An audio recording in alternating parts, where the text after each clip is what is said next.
faut bien comprendre que l'enjeu théologique se détermine par la capacité des humains à agir sur les choses.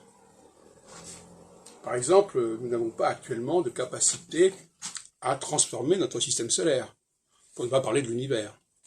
Par contre, nous pouvons modifier, rebâtir la cathédrale Notre-Dame, enfin, etc. Donc il y a un décalage entre le savoir-faire ou l'absence de savoir-faire. Mais il y a des cas où la frontière n'est pas si simple. Et c'est notamment dans le cas de l'astrologie. Parce que entre la nature qui développe, qui change comme elle l'entend, avec même le système du darwinisme, si on veut, et de l'autre côté, la culture humaine, celle que les hommes véhiculent, sur laquelle ils ont une certaine prise, eh bien, il y a un espace qui n'est pas correctement balisé. Cet espace, c'est l'espace qui concerne l'astrologie notamment,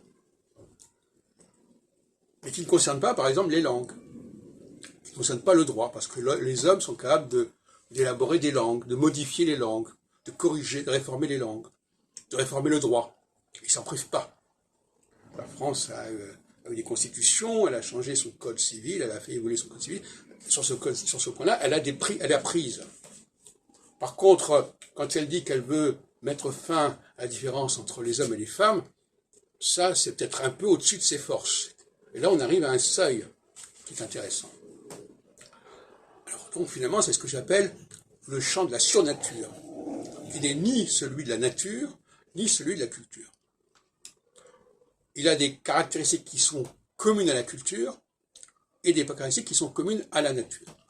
C'est un système intermédiaire qui est la base même de la théologie.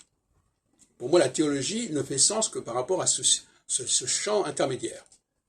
Elle n'est ni réductible à ce que les hommes peuvent élaborer, ni réductible à ce qui peut naître de la nature. C'est ce qu'on appelle, par certains côtés, le intelligent design, c'est-à-dire que ce sont des humains perfectionnés, qui nous sont supérieurs, et qui sont les fils des dieux, si on peut dire.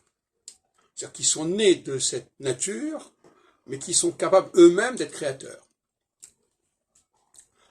Et donc, la question, astrologiquement notamment, c'est de déterminer ce qui est équinoxial, et qui donc relève de la surnature, et ce qui est solsticial, et qui relève de la culture. Et à certains moments, on est pendant 7 ans plongé dans une dynamique de la culture, et à ce moment, on glisse vers une dynamique de la surnature. Pas de la nature. La nature n'entre pas dans cette histoire. Et donc, je reviendrai à d'autres occasions. Nous avons un domaine du savoir-faire. Ce que nous savons modifier, ce que nous avons corrigé, c'est de l'ordre de la culture. Et ce que nous savons, et ce que nous arrivons à comprendre dans le monde qui se présente, c'est le domaine de la nature. Mais le domaine de la surculture, c'est encore autre chose. C'est un savoir-faire qui ne relève pas de la nature, et qui ne relève pas non plus de la culture.